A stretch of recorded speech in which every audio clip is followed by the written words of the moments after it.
If you can't stand up to her now, Evan, what happens when it's our lives she's controlling? My voice trembles. A mix of anger and desperation I can't quite hide. Evan's eyes dart between me and his mother, Marjorie, who stands in our living room like she owns the place. Her perfectly coiffed hair and designer outfit scream, "I'm better than you, and I hate how small it makes me feel." "Lydia, darling." Marjorie's saccharine voice grates on my nerves. "I'm only trying to help. The Andersons and the Wilsons are pillars of the community. Having them at the wedding would be a tremendous boost for Evan's career." I clench my fists, nails digging into my palms. This isn't about Evan's career. It's our wedding, not a networking event. Evan shifts uncomfortably. "Mom, we've already finalized the guest list. It's a bit late to make changes." Marjorie waves her hand dismissively. "Nonsense. I'll take care of everything. You two don't need to worry about a thing." "That's exactly what I'm worried about," I mutter. "My name is Lydia, and I'm about to lose control of my own wedding." Marjorie continues, oblivious to the tension. "Now, we'll need to move some people around. Perhaps we could seat your grandfather at the back? He won't mind, I'm sure." "Absolutely not," I snap. "Grandpa Frank is sitting at the head table with us." Marjorie's eyes narrow. "Lydia, dear, you need to think about the bigger picture. Your grandfather is quaint, but he doesn't quite fit the image we're trying to project." I feel something snap inside me. The image we're trying to project? This isn't a corporate event, Marjorie. It's our wedding day. Evan steps between us, hands raised. "Ladies, please. Can't we discuss this calmly?" I turn to him, disbelief etched on my face. "Calmly? Your mother just waltzed in here and demanded we change our entire guest list to suit her social climbing agenda. And you're asking me to be calm?" Marjorie's lips purse. "I'm only thinking of your future, Evan. The connections you make now could set you up for life." "At the cost of what?" I challenge. "Our happiness? Our ability to make our own decisions." Evan's gaze drops to the floor. "Lydia, maybe we should consider Dash." "Consider what?" I interrupt. "Letting your mother dictate every aspect of our lives? Where does it end, Evan?" Marjorie steps forward, her voice sickly sweet. "Lydia, I know this is overwhelming for you. Planning a wedding of this caliber is no small feat. Why don't you let me handle the details? You can focus on looking pretty for the photos." I feel the blood drain from my face. "Get out." "Excuse me?" Marjorie blinks, genuinely surprised. "Get out "Of my house." I enunciate each word carefully, my whole body shaking. Evan reaches for me. "Lydia, come on. Let's not dash." I jerk away from his touch. "No, Evan." "If you can't see what's happening here, then maybe you should leave too." Marjorie's shock morphs into a smug smile. Now. "Let's not be hasty. Evan, darling, why don't we give Lydia some time to calm down? We can discuss this later when she's thinking more rationally." As they gather their things to leave, a cold realization washes over me. This isn't just about the wedding. It's about my future, my autonomy, my very identity. If I don't take a stand now, I'll be fighting this battle for the rest of my life. The door closes behind them, and I'm left alone in the sudden silence. My mind races, plans already forming. If Marjorie wants a war, she's got one. And I know exactly where to start. I reach for my phone, scrolling to a familiar number. "Grandpa Frank? It's Lydia. We need to talk." I pace the living room, phone pressed to my ear, waiting for Grandpa Frank to pick up. Each ring feels like an eternity. "Hello, sweetheart." His warm voice finally comes through. "What's got you calling so late?" I take a deep breath. "Grandpa, I need your help. It's about the wedding."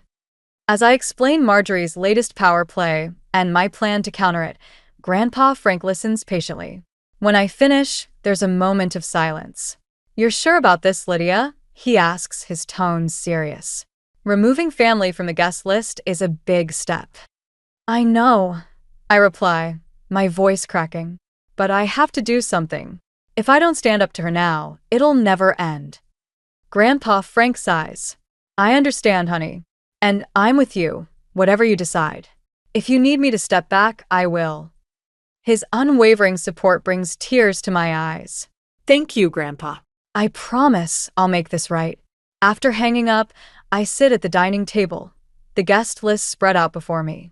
With a heavy heart, I begin crossing off names. Grandpa Frank, Aunt Maggie, my cousins. Each stroke of the pen feels like a small betrayal, but I steel myself against the guilt. The front door opens and Evan walks in, looking exhausted. Lydia, what are you still doing up? I meet his gaze, chin raised. I'm revising the guest list. His eyes widen as he sees the crossed-out names. What? Why are you removing your family? Because your mother made it clear they don't fit her vision, I say, my voice steady. So, I'm giving her what she wants. Evan runs a hand through his hair. Lydia, come on. This isn't the answer. Then what is? I challenge. You saw how she acted earlier. She won't stop unless we make her see the consequences of her actions. He sits across from me, conflict clear on his face. I know my mom can be difficult, but she means well. I laugh bitterly. Means well? Evan, she's trying to control every aspect of our lives. And you're letting her. That's not fair, he protests. I'm caught in the middle here. No, you're not, I say, standing up. You're choosing to be in the middle. At some point, you have to decide who you're going to prioritize, your mother or your future wife. Evan reaches for my hand, but I pull away. Lydia, please. Let's talk about this. I shake my head. I'm done talking. It's time for action. I'm sending this revised list to the wedding planner in the morning. As I head to bed, leaving Evan at the table, my phone buzzes. It's a text from Colleen. Heard about the drama with Marjorie. Need backup. I smile, feeling a glimmer of hope. Maybe I'm not as alone in this as I thought. The next morning, I wake early, determined to set my plan in motion. I email the new guest list to our wedding planner before I can second-guess myself. As I'm making coffee, Evan emerges from the guest room, looking like he barely slept. Lydia, can we please talk about this? I pour 2 cups, sliding one towards him. There's nothing to talk about. The list has been sent. His face pales. You didn't. I did. I confirm. Ball's in your mother's court now. Evan's phone starts ringing. We both know who it is before he even looks at the screen. You should answer that, I say, grabbing my bag.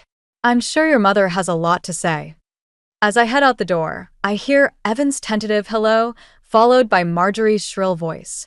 I take a deep breath, steeling myself for the storm that's about to hit. But for the first time since this whole ordeal began, I feel a sense of control. Marjorie wanted to play games with our wedding? Fine. But she's about to learn that I'm not just a pawn in her social chess match. I'm the queen, and I'm ready to fight for my crown. I'm barely through the door of our favorite coffee shop when my phone explodes with notifications. Marjorie's discovered the revised guest list, and she's on the warpath. Lydia Harper. Her shrill voice pierces through the speaker. What have you done? I take a deep breath, steeling myself. Hello, Marjorie. I see you got the updated list. Updated? You've gutted it. How dare you remove your own family? I'm simply following your lead, I reply, keeping my voice steady. You made it clear my relatives weren't up to your standards. There's a moment of stunned silence before Marjorie erupts again. This is unacceptable. You're being childish and selfish. Do you have any idea how this makes us look? Us. I can't help but laugh. Marjorie, this isn't about you. It's my wedding. It's Evan's wedding too, she snaps. And you're embarrassing him with these antics. The barista calls my name, and I grab my latte. If Evan has a problem, he can talk to me himself. Goodbye, Marjorie. I hang up, my hands shaking slightly as I take a sip of coffee. It's not long before my phone buzzes again. This time it's Evan. Lydia, what's going on? He sounds stressed. My mom's losing it. I told you what I was going to do. I remind him. This shouldn't be a surprise. Evan sighs heavily. I know, but removing your whole family? Don't you think that's a bit extreme? I feel a flare of anger. Extreme? Evan, your mother is trying to turn our wedding into her personal networking event. She insulted my grandfather. What did you expect me to do? I don't know, he admits. But this feels like it's spiraling out of control. Then do something about it, I challenge. Talk to your mother. Make her understand that this is our day, not hers. There's a long pause. I'll try, Evan says finally. Just please don't do anything else drastic until we can all sit down and talk, okay? I agree, but as I hang up, I can't shake the feeling that Evan still doesn't fully grasp the situation. My phone pings with a text from Colleen. Heard Marjorie's on the rampage. You okay? I smile, grateful for the support. Hanging in there. Thanks for checking in. As I leave the coffee shop, I spot a familiar face across the street. Aunt Maggie. She waves, crossing over to me. Lydia, honey, she says, concern etched on her face. I just got off the phone with your grandfather. What's this about us not being invited to the wedding anymore? I feel a pang of guilt. It's complicated, Aunt Maggie. I'm trying to make a point. She takes my arm, guiding me to a nearby bench. Explain it to me then. As we sit, I pour out the whole story. Marjorie's demands, Evan's indecision, my desperate counter-move. Aunt Maggie listens intently, her brow furrowed. Oh, sweetie, she says when I finish. I understand why you did it, but this isn't the way. Then what is? I ask, frustration creeping into my voice. I've tried talking. I've tried compromising. Nothing works with Marjorie. Aunt Maggie squeezes my hand. Fighting fire with fire might feel good in the moment, but it rarely solves anything.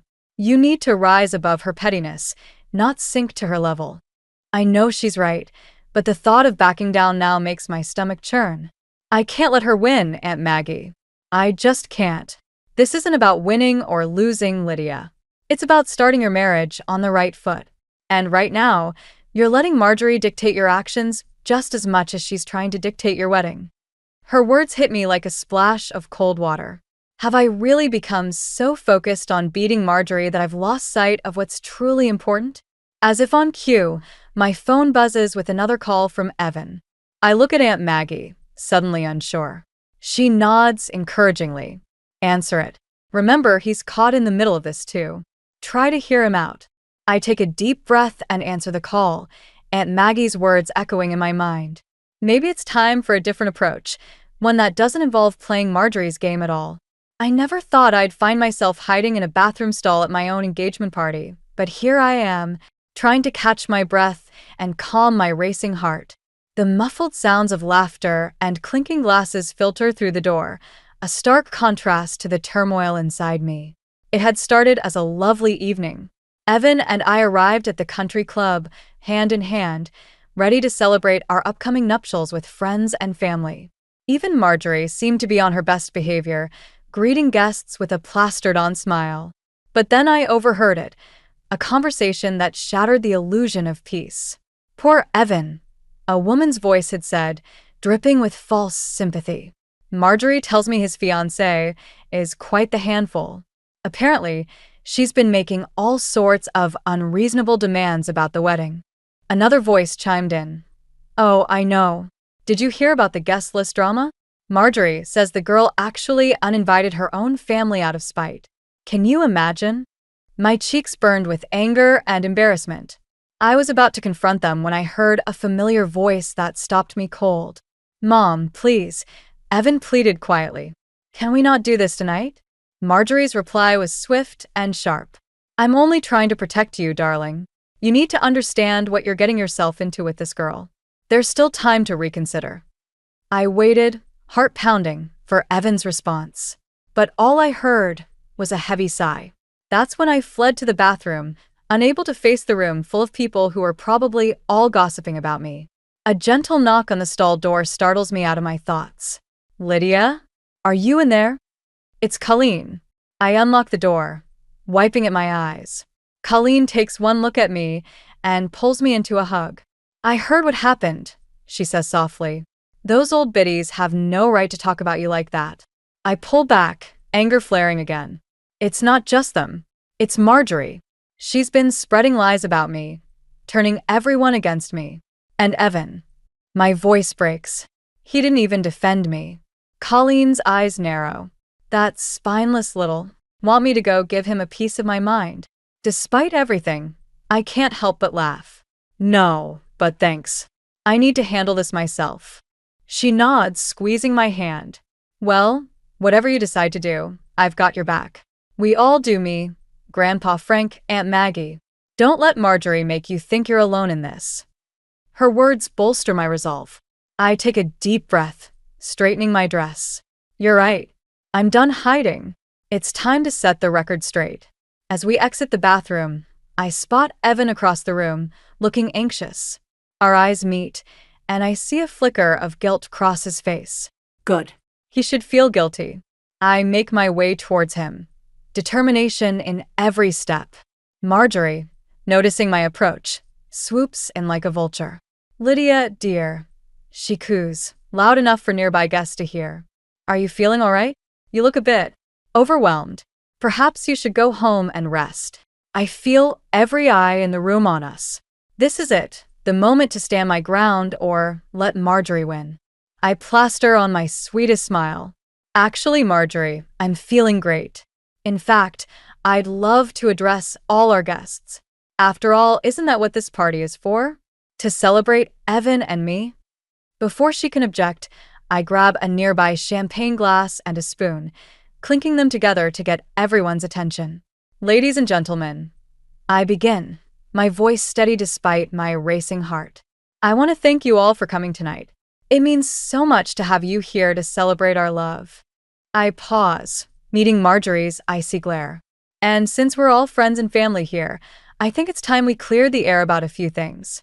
The room falls silent. Evan looks panicked, while Marjorie's face turns an interesting shade of red. But I'm beyond caring. It's time for the truth to come out. Consequences be damned. As I open my mouth to continue, I realize this is more than just about the wedding now. It's about my future, my self-respect, and the kind of life I want to build with Evan, if he's brave enough to stand with me. The next words out of my mouth will change everything. And I'm ready for it. The aftermath of the engagement party hangs over me like a storm cloud as I sit in Aunt Maggie's cozy kitchen. The scent of freshly brewed coffee fills the air, a stark contrast to the tension I feel. I still can't believe I did that, I murmur, cradling my mug. Aunt Maggie reaches across the table, squeezing my hand. You did what you had to do, Lydia. It was time someone stood up to Marjorie. I nod, remembering the shocked faces as I'd laid bare all of Marjorie's manipulations at the party. The whispers, the pointed looks, Marjorie's face turning an alarming shade of purple. It had been both terrifying and exhilarating. But what if I've made things worse? I ask, voicing my deepest fear. Evan barely said 2 words to me afterward. Aunt Maggie's eyes soften. Give him time, honey. He's been under his mother's thumb for so long. It'll take a while for him to find his footing. As if on cue, my phone buzzes. It's a text from Evan. Can we talk? I'll be home in an hour. I show Aunt Maggie the message, my stomach churning. What if he wants to call off the wedding? Then that's his loss, she says firmly. But I don't think that's the case. I saw his face when you were speaking at the party. He looked proud. Her words give me a glimmer of hope. I finish my coffee and stand, feeling more resolved. Thanks, Aunt Maggie. I don't know what I'd do without you. As I'm leaving, she calls out, Remember, Lydia, you're not alone in this. We're all behind you. I drive home, my mind racing with possible scenarios for my conversation with Evan. When I arrive, I'm surprised to see Colleen's car in the driveway. Inside, I find her pacing the living room. There you are, she exclaims. I've been trying to reach you. Sorry, I was at Aunt Maggie's. What's going on? Colleen's eyes flash with anger. Marjorie's on the warpath. She's been calling everyone, trying to do damage control after your little speech. She's even threatening to pull her financial support for the wedding. My heart sinks. We'd been counting on Marjorie's contribution to cover a significant portion of the expenses. She can't do that, can she? Oh, she can, Colleen says grimly. But here's the thing. I've got an idea. She outlines her plan, and I feel a mix of excitement and trepidation. It's bold, potentially risky, but it might just work. You're sure about this? I ask. Colleen grins. Absolutely. It's time we fight fire with fire. Marjorie wants to play dirty? Let's show her we can play that game too. Just then, we hear the front door open. Evan walks in, looking tired but determined. He stops short when he sees Colleen. "Oh, hi," he says awkwardly. "I didn't realize you had company." Colleen gives me a pointed look. "I was just leaving. You two have a lot to talk about." She squeezes my arm as she passes. "Remember what I said. I've got your back." As the door closes behind her, Evan and I are left in a tense silence. He runs a hand through his hair, a nervous habit I've come to recognize. "Lydia, about the party." He begins.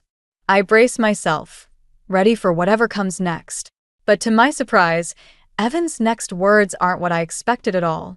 "I'm sorry," he says, his voice thick with emotion. "I'm sorry I didn't stand up for you sooner. I'm sorry I let my mother control everything. And I'm sorry I made you feel like you had to face this alone." Relief washes over me, followed quickly by a surge of love for this man who's finally finding his voice. "Oh, Evan," I breathe, stepping closer to him. He takes my hands in his. "I want you to know I'm with you. Whatever happens next, whatever my mother tries to do, I'm on your side. Our side." I feel tears prick my eyes. Even if she pulls her support for the wedding? Evan's jaw sets in determination. "Even then, we'll figure it out together." As we embrace, I feel a shift in the air. The battle isn't over, far from it. But for the first time, I truly feel like Evan and I are a united front. Little does Marjorie know, but her actions have not only brought Evan and me closer together, they've also set in motion a plan that might just turn the tables on her once and for all. The morning of my wedding day dawns bright and clear, a stark contrast to the storm of emotions swirling inside me. I stand before the mirror in my childhood bedroom, my white gown a beacon of hope amidst the chaos of the past few months. "You look beautiful, sweetheart," Aunt Maggie says, adjusting my veil. Her eyes meet mine in the reflection. "Are you ready for this?" I take a deep breath. As ready as I'll ever be. The door bursts open, and Colleen rushes in, her bridesmaid dress slightly askew. "We've got a problem," she announces, her face flushed. "Marjorie's here." My heart sinks. Despite our best efforts to keep the wedding location secret, Marjorie has found us. I should have known she wouldn't give up so easily. "What's she doing?" I ask, dreading the answer.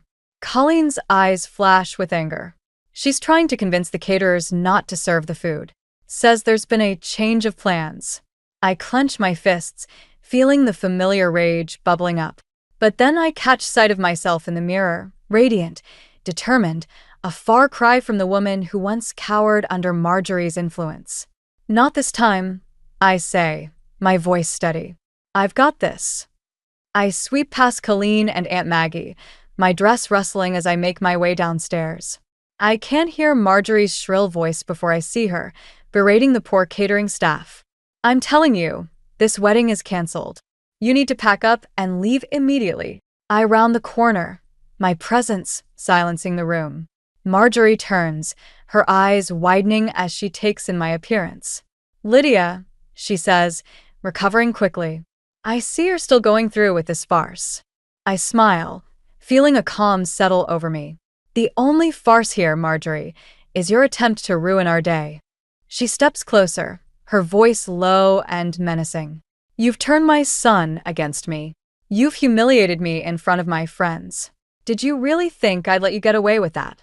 "No," I reply, matching her tone. "I expected you to fight dirty. That's why I came prepared." On cue, the front door opens, and a stream of guests begins to file in. But these aren't just any guests. They're Marjorie's high society friends, the very people she's been so desperate to impress. Marjorie's face pales as she recognizes them. "What? How?" I lean in, savoring the moment. "You're not the only one who can play this game, Marjorie. While you were busy trying to sabotage us, we were making some calls of our own. Turns out, a lot of your friends are tired of your manipulations too." As if to prove my point, one of Marjorie's closest friends approaches us. "Marjorie, dear," she says, her voice dripping with false sweetness. What a surprise to see you here. I thought you said you wouldn't be attending. Marjorie sputters, caught in her own web of lies. More of her friends gather around, their whispers growing louder, their disapproving glances more pointed. I turn to the caterers. Please continue with your preparations. The wedding is most definitely on. As they scurry away, relieved, I face Marjorie once more. You have two choices, I tell her. You can leave now and salvage what's left of your reputation, or you can stay and watch your son marry the woman he loves. Either way, your days of controlling this family are over. For a moment, I think she might lash out, but then her shoulders slump, the fight draining out of her. Without a word, she turns and walks away, her friends parting to let her pass. As the door closes behind her, I feel a hand on my shoulder. It's Evan, looking dashing in his tuxedo, his eyes shining with pride and love. That was incredible, he says, pulling me close. I'm sorry I ever doubted you. I lean into his embrace, feeling the last of my tension melt away. We did it together. I remind him. That's what matters. As we turn to greet our guests, I catch sight of Grandpa Frank, giving me a thumbs up from across the room. Aunt Maggie and Colleen are beaming, and even Marjorie's friends seem genuinely happy to be here. In this moment, surrounded by love and support, I realize that we've won more than just a battle against Marjorie. We've set the foundation for our future, one built on mutual respect, unwavering support, and the strength to stand up for what's right. As Evan and I make our way to the altar, I know that whatever challenges lie ahead, we'll face them together. And that's a victory worth celebrating. The reception is in full swing, laughter and music filling the air, but there's an undercurrent of tension that I can't shake. Evan and I exchange glances across the room, both knowing what we have to do. It's time for the final confrontation with Marjorie. We find her sitting alone at a corner table, nursing a glass of champagne. Her usual poise is gone, replaced by a defeated slump of her shoulders. As we approach, she looks up, her eyes red-rimmed. Come to gloat, she asks bitterly. I take a deep breath, reminding myself of all we've been through. No, Marjorie. We've come to talk. Evan pulls out a chair for me before sitting down himself. Mom, this has to stop, he says, his voice firm but kind. We can't go on like this. Marjorie's lip curls. Like what? With you two ganging up on me, turning everyone against me? That's not what this is about, I interject. It's about boundaries, respect, and family. Family? Marjorie scoffs. You've done nothing but tear this family apart since you arrived, Lydia. I feel my temper flare, but Evan squeezes my hand under the table, grounding me. Mom, he says, Lydia is my family now, my wife. And if you want to be part of our lives, things need to change. Marjorie's eyes widen, a flicker of fear crossing her face. What are you saying? We're saying, I continue, that we want you in our lives, but not like this. Not with the manipulation, the control, the constant criticism. We love you, Mom, Evan adds, his voice thick with emotion. But we can't let you dictate our lives anymore. Marjorie's facade cracks, tears welling in her eyes. I only wanted what was best for you, Evan. For both of you. We know, I say softly, but you have to trust us to make our own decisions, our own mistakes. That's how we grow. And if I can't, Marjorie whispers, vulnerability etched on her face. Evan takes a deep breath. Then we'll have to limit our contact. Set firm boundaries. It's not what we want, but we'll do it if we have to.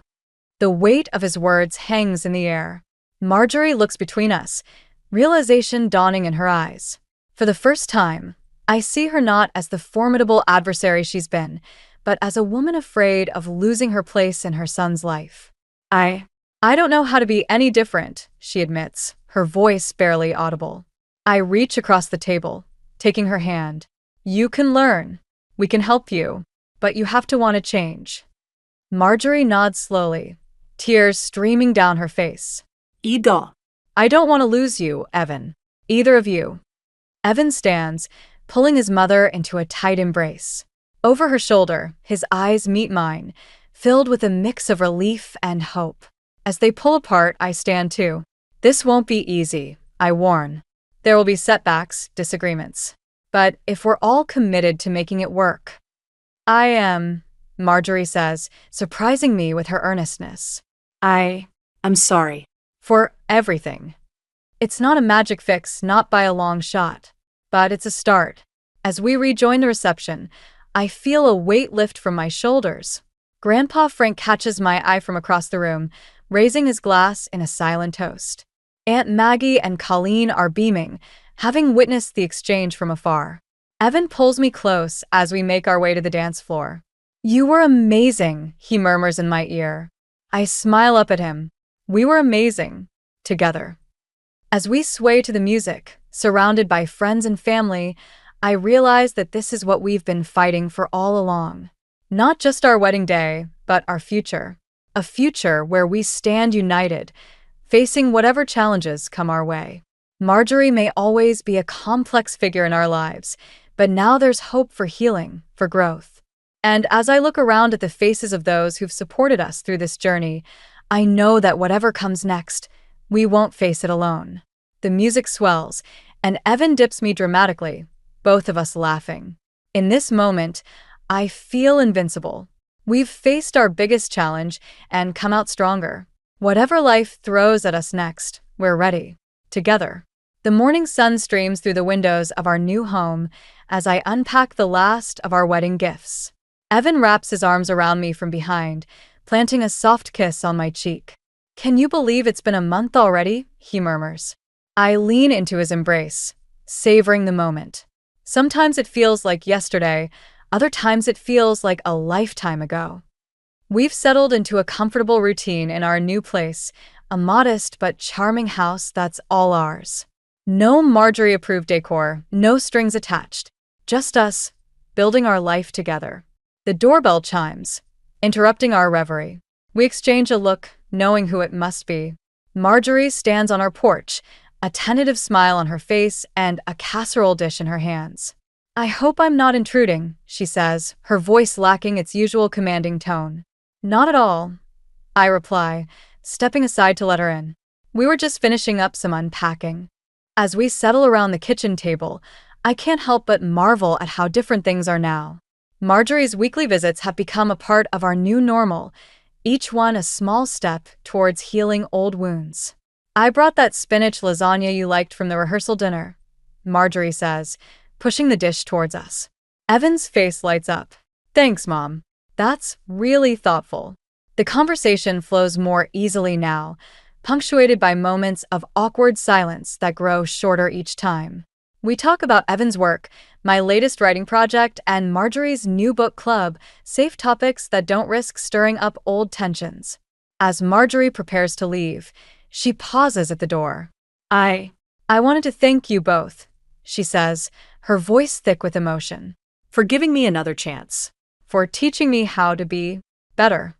I feel tears prick my eyes as I reach out to squeeze her hand. We're family, I say simply. It's what we do.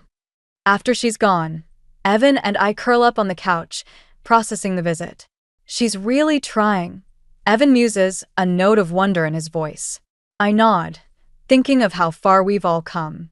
It's not perfect, but it's progress. Later that evening, as we're getting ready for bed, my phone buzzes with a text from Colleen. How'd it go with the dragon lady today? I chuckle, showing Evan the message. Should I tell her to ease up on the nickname? Evan grins. Nah, let her have this one. Mom's still got a ways to go to make up for everything. As I type out a reply, I'm struck by a wave of gratitude for the support system that got us through the toughest times. Colleen's unwavering loyalty, Aunt Maggie's wisdom, Grandpa Frank's quiet strength, they all played a part in shaping our happy ending. I set my phone aside and turned to Evan. You know, despite everything, I wouldn't change a thing about how we got here. He raises an eyebrow. Really? Not even the great guest list debacle? I laugh, shaking my head. Okay, maybe I'd tweak a few details. But all of it, the fights, the tears, the victories, it made us stronger. It showed us what we're capable of when we stand together. Evan pulls me close, his voice soft but sure. We can handle anything life throws at us, as long as we're a team. As we drift off to sleep, I think about the journey that brought us here. From the moment Marjorie tried to hijack our wedding to this peaceful night in our own home, we've faced challenges that could have torn us apart. Instead, they forged us into something unbreakable.